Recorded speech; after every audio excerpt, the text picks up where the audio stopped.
Hello, everybody. This is Hondo Carpenter, your Las Vegas Raiders beat writer on SI and the host of the Las Vegas Raiders Insider Podcast. It's great to be with you. And as you can tell, the quality just went up when this beautiful lady joins me, my dear best friend in the whole world, my gorgeous, beautiful, wonderful wife who is proof every day of the Lord's blessings, my wife, Shannon. Good to have you, babe. Good to be here, sweetie pie. All right, love it. I love having you. Let's get going. I should Okay. probably turn my phone off so I don't get any more texts. All right, we're going to get started. Hondo, I loved your post-game takes. Anything else stand out after watching film? Keith N. from Pasadena. Yeah, a couple of things really stood out with me was this offense. I thought Chip Kelly called a great game. Matter of fact, I said to you from the rest box when I called you, I said, big win. I think I texted you big win. And the thing that really stood out to me was I thought Chip Kelly really called a good game. And then when I went back and watched it, I was amazed at some of the things he did. And I can't talk about it now because as you guys know, we don't give away anything schematic. There were some things he did in that game that were, I'm trying to get the right word without giving something away. Let's just say for the benefit of the Raiders in the future. And they were things that at first I thought, oh, that was a player execution. And then when I looked at it, I'm like, that wasn't a player execution. That was him setting the stage for something in the future. Just to me, I was even more impressed with the game. And afterwards I said he called a brilliant game. And so how do you get more impressed? When you watch it and some of the nuances. Now, there were certainly some things that the Raiders didn't do well. They were their own worst enemy. They could have put 14 to 21 maybe a reach, but they could have put another 14 points on the board. And that's okay. They won, and that is the thing that really sticks out. But I was just even more. I thought Patrick Graham was lights out, incredible, and I thought Chip was lights out, incredible, and I'm even more impressed with the job Chip did after watching the film. That's awesome. Yeah. Uncle Hondo, until you came along, I was always critical of the offensive line. What? You went after the offensive line? The big uglies? This game is played because of the big uglies. How could you have been so critical? I am your big ugly evangelist or missionary trying to preach the goodness of the offensive line. That makes me sad. I hate them. Don't attack my family or the offensive line. Oh, dear gosh. Little partial here. Little partial. Could I I'm sorry. I'm sorry. So it was past tense. It was until I was. Okay. All right. Calm down. I don't even we're only into the second question and you're reacting like this. Like, come on. I don't have asthma, but give me an inhaler. What? I got a big shout out to Bayan Gangster. Bayan, you'll appreciate that more. So he's a guy I played football with. And he would always hit the inhaler. Asthma inhaler. Okay, there you go. So, what did you think of Colton Miller on Sunday? Pat R. in Knoxville, Tennessee. Knoxville, good old Rocky Top. All right, couple things. I thought Colton played a really good game. I didn't think it was perfect, but the thing that people have to remember is you're going against somebody else who's paid a lot of money. Mm-hmm. And I remember, I'll never forget one time. It doesn't matter. But the point is so I thought it was a really good game. I thought he was very solid. I thought, there were plays that I think he would want back, but every single player has games that they want back.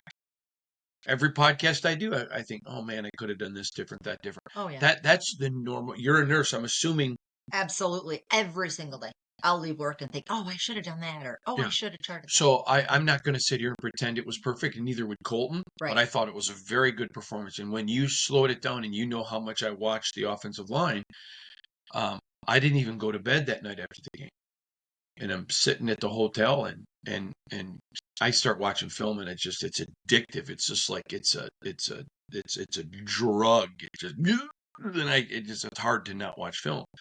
And so the more you watch it, the more like, okay, yeah, he'd want that one back, but oh man, he was better on that than I thought. Or while the team, like there were a couple plays where I know people were extremely critical of him, and I went back and watched those, and there were some where they're sending two guys in his gap.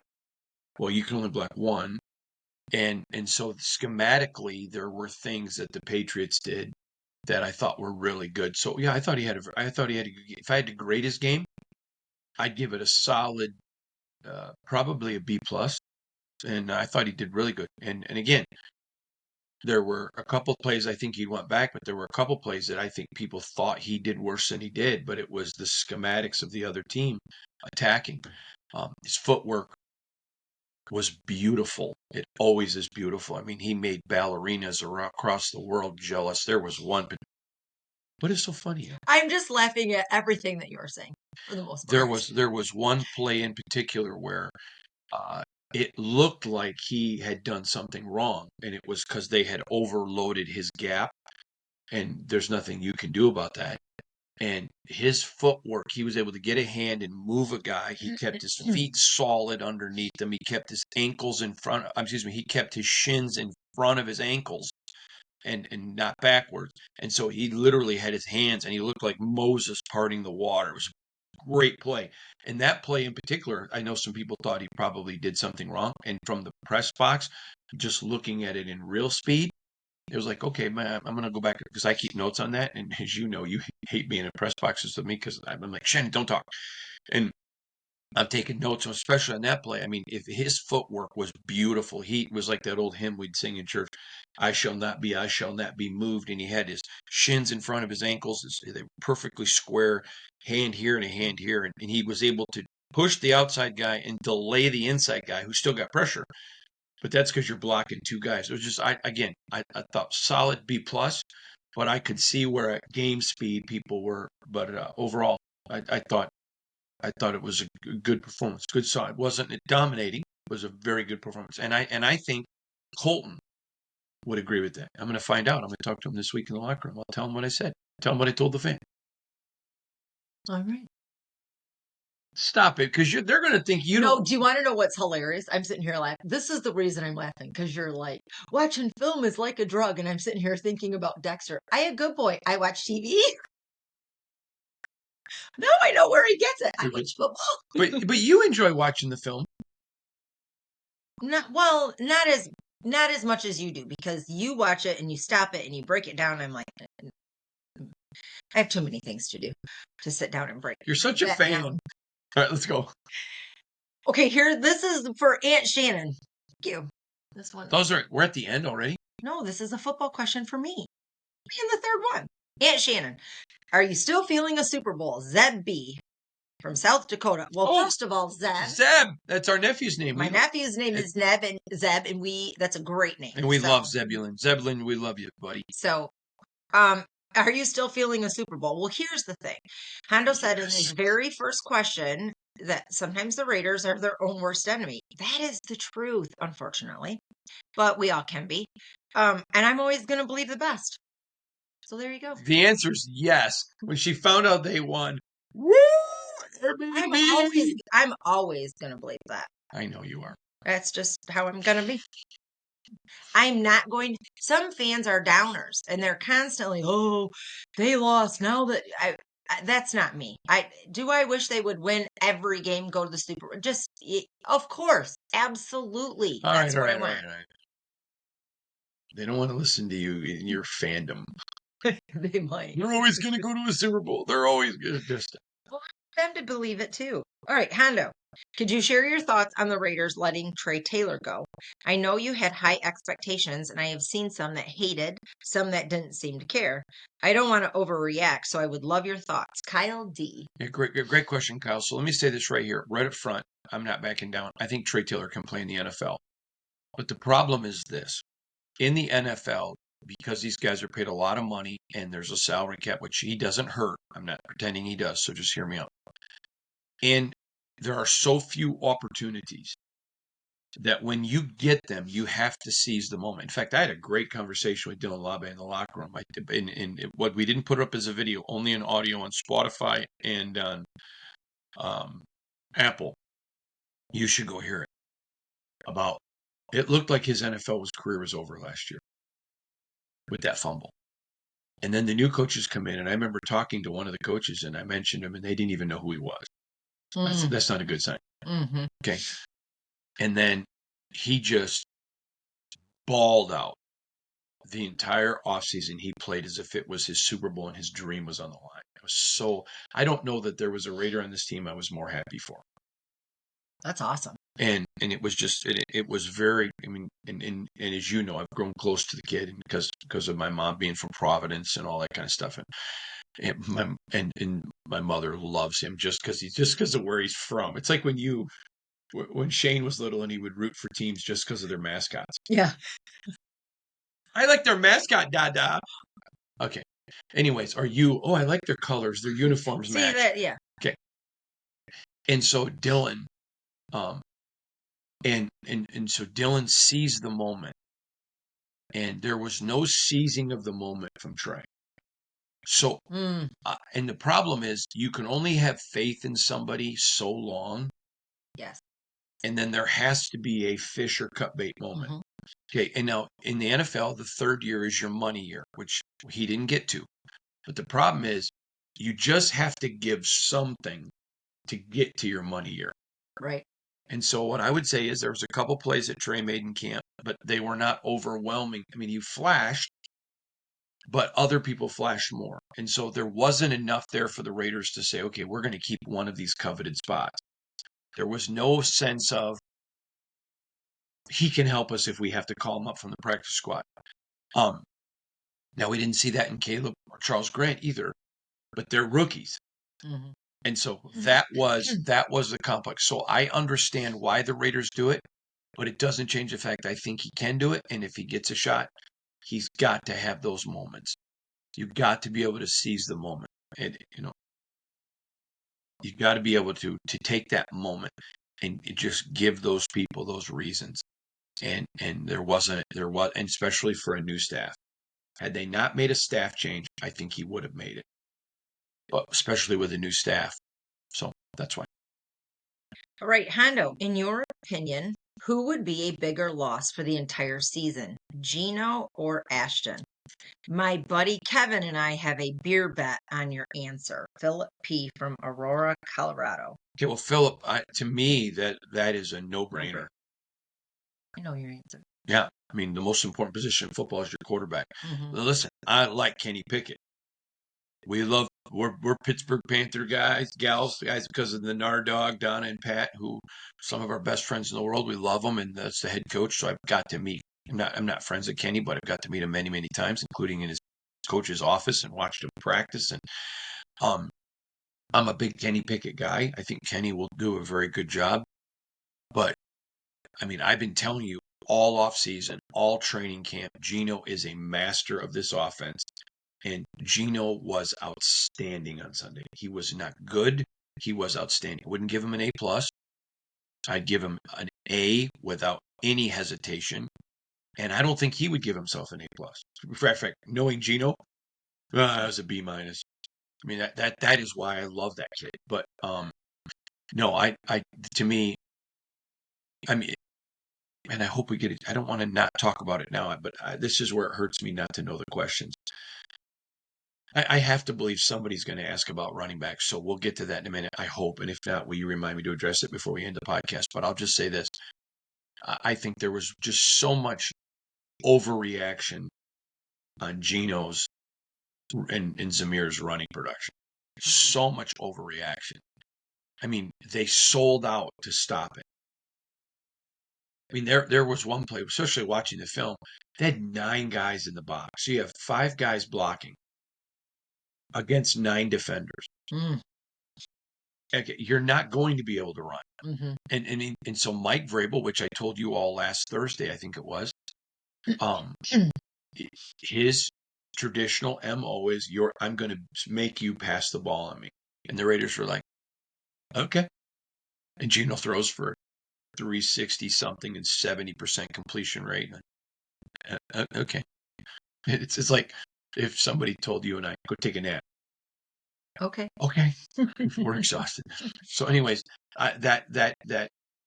so I clearly Gino, clearly. So whoever picked Gino should probably get 2 beers or a beer and an appetizer because that was a really easy question. That's hilarious. Okay, Hondo, I know you were a big supporter of Bill Belichick. I'm a massive Raiders fan who lives in North Carolina, and I'm a Tar Heel grad. What are your thoughts on the program and the reports of keeping New England scouts out? Kelly B. Okay, I am a big fan of Belichick. Would you think that I That might be an understatement. but for reasons that we don't need to tell everybody, but yeah, we both love Bill. I think Bill has handled his time in Chapel Hill terribly.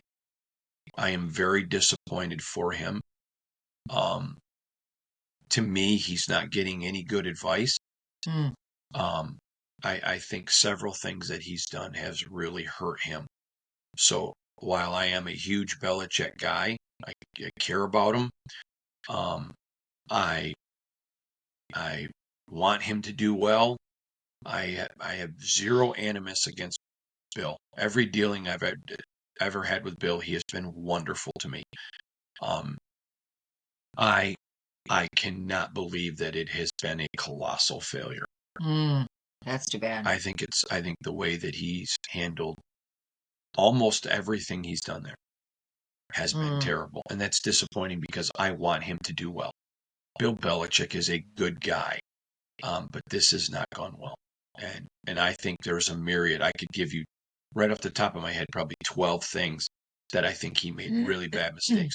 So that tells me he either has bad advisors or he's not listening, because we know there's good counsel in many advisors, and so that tells me either he's not listening to anybody or he's getting bad advice, and that's disappointing for me because I want him to do well. Right, right. Okay, Hando, as a former Raider player, I love how Al instilled in us the pride of being a Raider. He sure did. hmm I have been silent about Tom Brady because I love Mark and Mark supports him. But I came out of my seat when uh, Chris Collinsworth was interviewing him and he referred to the Raiders, my Raiders, of which he is a part owner. Al would have bounced him right then. Same crap as Mark, Pete, and John saying he would pick and assist in selecting the quarterback, but then tried to go all Hollywood and act as if he had nothing to do with it. I get it. He wants to be Mr. Popular because image is everything.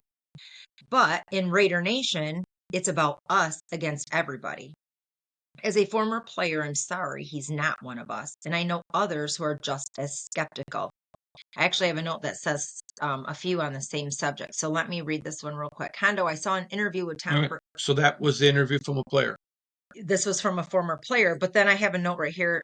But wait, you didn't read his name. No, it says name withheld. Okay, yeah. Okay, so we did this. Okay, But then let me read. Go ahead. Because these two small questions actually piggyback off of this, so then you can answer all at once. Okay. Hondo, I saw an interview with Tom Brady referring to the Raiders as they or them, but making it clear it wasn't him. What should Raider Nation think of that? That's from Yusuf. And then Hondo, I'm not feeling the Tom Brady vibe when I see an interview on Twitter that he's talking about Raiders as they, not we or us. I'm sorry, he's a patriot, and I'm not buying his Hollywood BS, Trevor. Those are really, really. This is good. Okay, so let me say a couple things, and now the player. So we withheld the player's name because I think in the email he said he just wanted my answer, and so we said, hey, can we use your email if we don't use your name, because we're not trying to cause any problems. No, But Shannon and I both know who the player is, but so let me address this, and he did refer to the Raiders, the they them.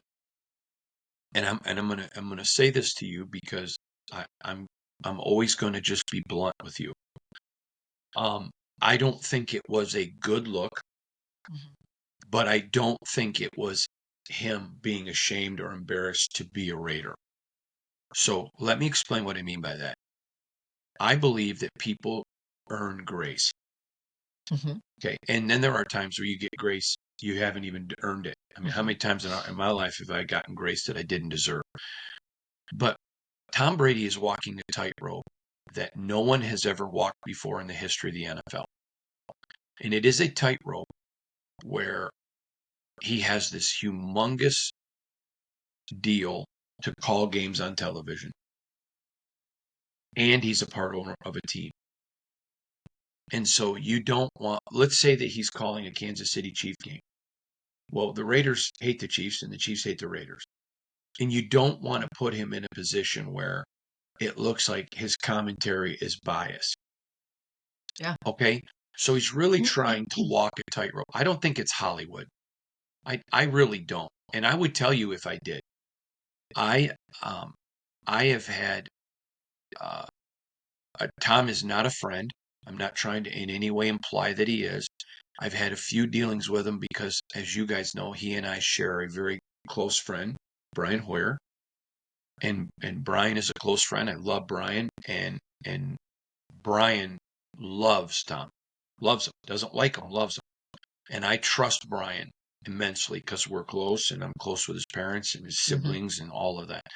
So I know, and so to me, I know Brian Hoyer's character. So when Brian Hoyer defends somebody, I know even if it was somebody, even if somebody Brian loved, Brian is man enough to say, yeah, that was a mistake. Okay, he's not gonna. So, anyways, having said all that, I can understand why Raider fan would be angry, and I can even say that I would probably agree that Al would not have liked it. Having said that, Al had never been in this position. Nobody has been in this position, and I agree that it does look like it's either image or Hollywood, but just because something appears this way doesn't mean that's why. That's why hearsay evidence doesn't make it into court because it's hearsay. So what I would say to you is, does it look that way? Sure, it does. Sure, it does. But I don't believe it's that way. I believe it's genuinely Tom Brady trying to walk a tightrope and do the best job that he can. I think one thing that Tom does, I know that he played for the Patriots and the Raiders hate the Patriots. I get it. Understand it. I'm a Spartan.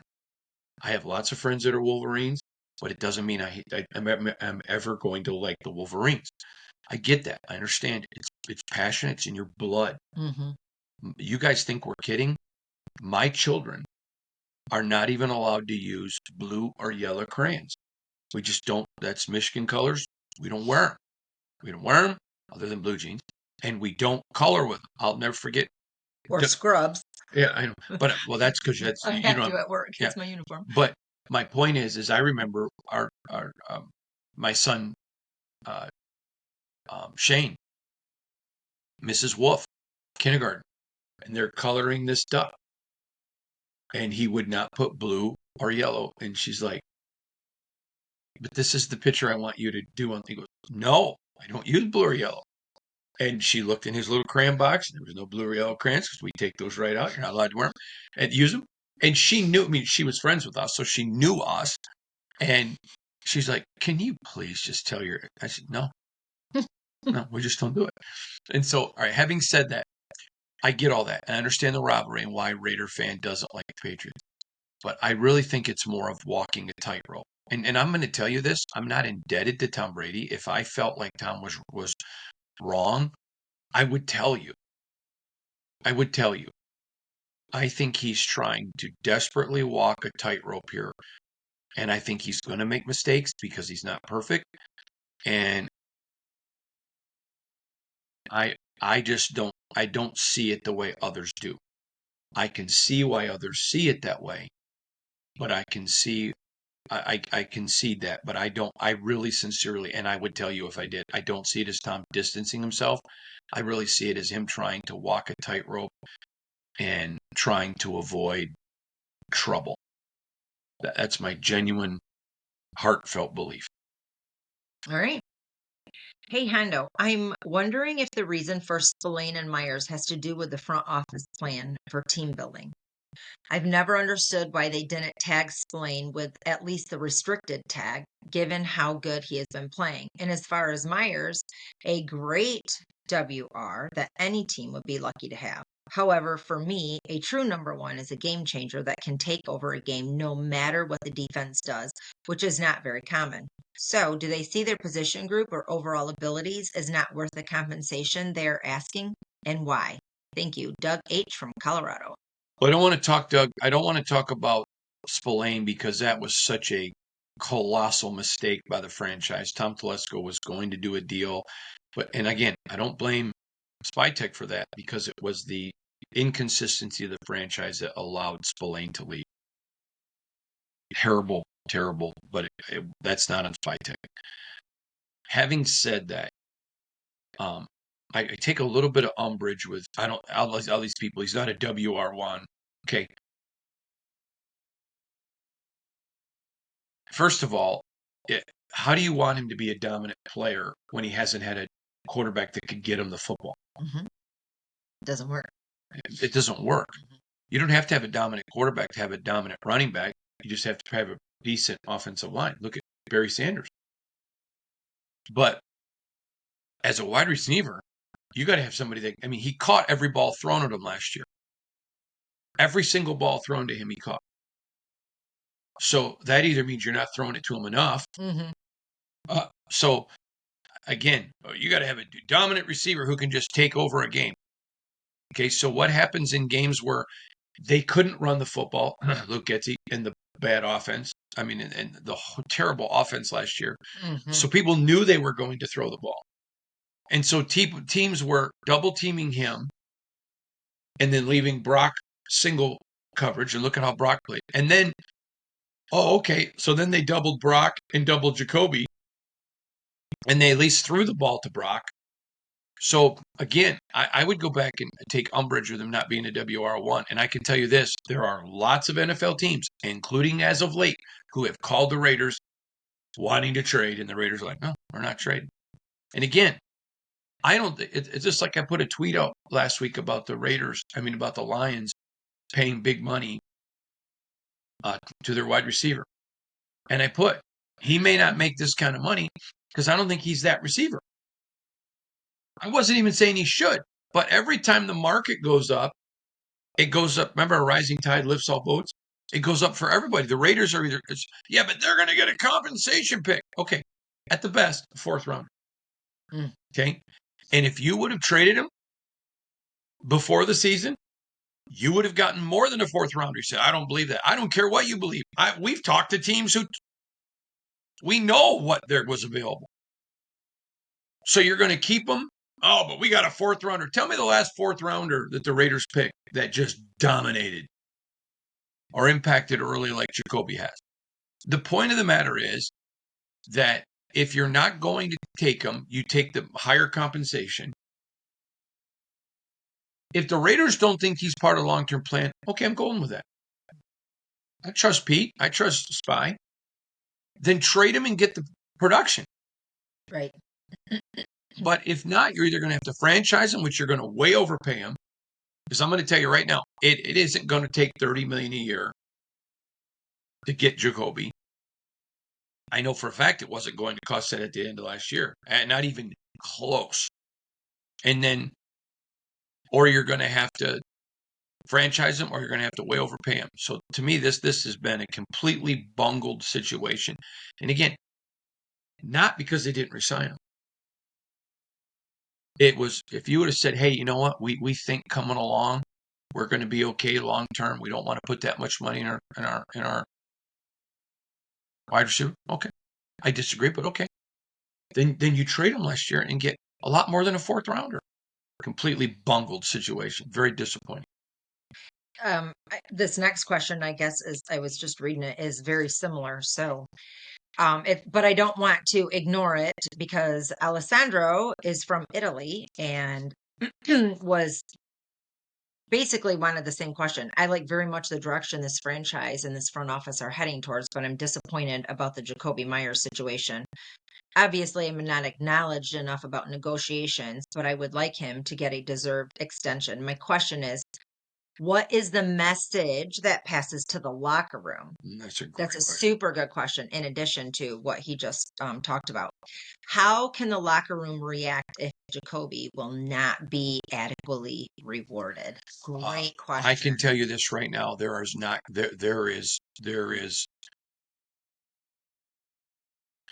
this right. So you need to help me because I think you know the landmines. I'm walking around some landmines here, and Shannon, I should speak up. I'm sorry. I'm walking around some landmines here, and I know that Shannon knows what they are, so I have to be a little careful. I'm just going to tell you this. I think there is some disappointment. Matter of fact, I'm not thinking. I know there is disappointment in that locker room about Jakobi not having a deal. And there are some who agree with me. Okay, if he's not part of the long-term plan, why did you not get more? Really? You're going to base your future on a comp pick? Right. And that's more the fans than the Raiders. But I can just tell you this. I think you send a message to your locker room. All right, you took care of Colton. Great. Should have. All right, you took care of Max. Great. You should have. You should take care of Jakobi. And I'm disappointed how the whole thing's been handled. And I mean, look at how he played on Sunday. He was phenomenal. Jakobi was great. And I just think at some point, thank God for the character of Jakobi, who says, no, I signed a contract. I'm going to show up and play. I'm not holding out. I'm going to tell you this. 90% of the players in the NFL would have held out. And especially having the Raiders over a barrel, which he does. And he's like, no, I'm not doing that. I mean, what more do you want? The guy wants to be here. Exactly. Well, if he wants to be here, why'd he ask for a trade? Because he also is a dad now. By the way, congratulations. He's a dad now. He wants. I want compensation. I don't work for sure. I don't work. There's no reason. And so, yeah. But he wants to be here. He keeps his. There's no diva. Dear Lord, how many times do you deal with divas when it comes to wide receivers? And there's none of it. He wants to be here. All right. Good question, Alessandro. Hondo, was Raheem held out because he did something wrong? Michaela M. Michaela. Is that Michaela? Or Michaela? It's Mycalla. Oh, okay. Michaela? Michaela. All right. My niece is Michaela. No, he absolutely nothing. Matter of fact, this is another one. People were, oh, what did Raheem do wrong? Nothing. Raheem's just on a very talented team, and Zamir was RB2. And they needed Dylan for special teams. That's just the way the game's played. It was nothing Raheem did wrong. I promise. Let's go. Hondo, what is your explanation about why the Raiders didn't run for more yards? Was beneficial and sensical. Why are so many people panicking? Travis R. from Ocala, Florida. Wow. You got your question. You got my question. Okay. They sold out. They sold out to stop the run. Oh, it wasn't that good of a performance. We couldn't run the football. Shannon will tell you this. I'm a pretty frugal. I don't buy for me. I'm not really a Hondo shopper. Would you agree with that? No. I love to buy for my wife. I love to buy for my kids. I love showering my family with gifts. It's fun for me. I'm a giver. Okay. But so it would say I wanted to buy Shannon a Christmas sweater, and it's June. Unless you go to an all Christmas store, you're not going to find a Christmas sweater. Right. It may be on Amazon, but you know what I mean, okay? Because it's not available. Sometimes it's like walking into an Italian restaurant and being mad that they're not serving Indian food. I mean, if they step up to the pump and stop the run and they load the box, does anyone not realize that Geno threw for 360 plus and completed 70% of his passes? Okay, if he'd have thrown for 140 yards and that was the case with the running game, maybe you're concerned. Maybe. But it's like going to an all-you-can-eat buffet in Vegas and complaining that there's no Indian food. Okay, maybe there was no Indian food, but there was all of this other food. The Raiders ate. Exactly. They ate and they won. Now, I'm just going to say this to you. And this is one thing I want you to know. I really appreciate you. And not just with football, because it's your nature as a person. There are some people that if they won the lottery would bitch because they had to pay the taxes. Well, I just won a $2.2 billion Powerball and I had to pay $1 billion in taxes. Now, listen, I would agree with you. But the principle was you just won the Powerball. Exactly. Pay the taxes, take the other 1.2 billion and thank the Lord. Exactly. Okay. But that is just the nature of some people. This is the nature of really where we are as a country right now. Everybody wants a hot take. Well, I want to look cool. I want a hot take. It's like I laugh when people put on Twitter, you're so fat and you don't deserve your wife. Okay. It's not a hot take. I stand on the scale. I know what 230 pounds looks like, and I know you're much more beautiful than anything I deserve. Of course. But that a hot take, it's like before this, oh yeah, Raiders are going to lose this game. They suck. Okay, they lost. And then your hot take disappears. So you have 50 hot takes and one of them is right. Oh, I called it. I called it. That's one part of our culture I hate is this. And so again, what I would say to you is very, very simple. Is I think it's way overrated. The Raiders were not concerned. I mean, there were a couple of plays where Ashton had 3 guys on him. And I don't care how good of a player you are. I was laughing with Barry Sanders when I was talking to Barry about, if you looked at 75 to 80% of Barry's plays, he didn't do much. But it was the 25% where he was a highlight reel. And you had physical backs like Ashton Genty wear people down. But you can't wear people down if they keep loading the box to stop you. So stop. It's like if I said to you, okay, we're going to go from Henderson to Las Vegas, but I took your keys. So I call an Uber. The point was I got to where we were going. Mm-hmm. Just did it a different way. You took the keys from me, so I couldn't drive the car. So I just called an Uber. I mean, hello. Okay, so they said, okay, you got to go from get to a win, but we're taking away the ability to run. All right, we'll call an Uber. Gino, throw for 360 plus and 70% completions.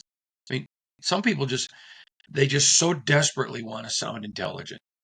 Or so desperately want to complain about something. Yeah, or complain. Some people just are complainers. Exactly. Yeah, I am. Yeah, so, their cup is half empty. Yeah, got to find something wrong. I could not live that way. No. I literally, to me, I'd be depressed. There is nothing more unattractive about a person than a poor attitude. Yeah. Would you not agree with that? Yes. And so, I mean, I got to tell you, would the Raiders like to run for more? Yeah, they want to be balanced. Of course. And I think, and I may be wrong, I think Jimmy Harbaugh, who we've known forever, I think Jimmy this week is going to probably come in and obviously say, okay, you got to show me that you can run the football. Jimmy's going to try with a 4-man front. I think that the Raiders are going to have to bite, scratch, and claw for more yards this week. Bite, scratch, and claw. And and I think that the running numbers will go up. I think the passing numbers are going to come down. It's a better football team. And, but I saw those, people that I like, and even some I follow on Twitter after the game. And I'm like, what is wrong with these people? Just give it a break. Mm-hmm. Right, there you go. Not football. Uh-oh. This next question is not related to football. So if you don't want to listen to non-football questions, please get out now. But if you don't bitch and complain because we don't want to hear it. Go ahead. Hondo and Shannon. I'm a single mother with 2 boys and a daughter. My sons are rabid fans because of my dad, and my daughter and I, while not rabid, are fans. Good for you guys. We learned about your podcast from my father, and he and my boys watch every day. I love the football content, but I love the devotion of the 2 of you. I love the devotion the two of you have to God and each other. I'm not sure you realize it, but your final question each week and even how you answer the football questions is wholesome. I love how, as a mom, you're a role model for my sons and a father to look up to. My dad says there is a lot he can show my kids, but your videos demonstrate it. By the way, Miss Shannon, my sons think you are gorgeous. Oh, that's so sweet. I know this isn't a question, but I just wanted to thank you. You're so popular because you are more than football. My daughter said to me today, I'm going to worry about an audience for one, Mom. That was a great idea by Uncle Hondo. Thank you for impacting our family. We are praying the rosary for you both. Kathleen C. in El Paso, Texas. Oh, man, that is so kind. Very And much so. Kathleen, we appreciate you. And man, to your children that are watching right now, you got a mama who works hard that loves you. And boy, you're so blessed to have your grandpa. I would just really encourage you to remember, let grandpa be your role model. You can have people like me, maybe that you look up to, but I'll fail you. But man, you're so fortunate. You got a mom that loves you and a grandpa that just absolutely, adores you. So thank you all for listening. And that is a great idea to live your life for an audience for one. And that isn't something that I invented at all.